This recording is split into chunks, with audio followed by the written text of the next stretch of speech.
Hello guys, it's me Weber, your friendly news reporter.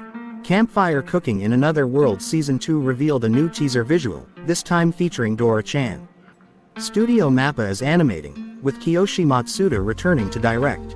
The anime is set to premiere in October 2025. Previously, Tsuyoshi, Fell and Sway got their own visuals.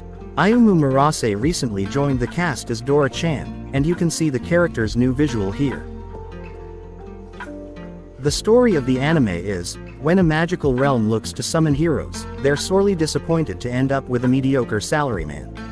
Mukouda Tsuyoshi may not be a hero, but this conjuring error has given him a delicious power, online grocery. And something about this modern food brings with it unbelievable effects. This easy access paired with his cooking skills will have patrons from across the land coming back for more.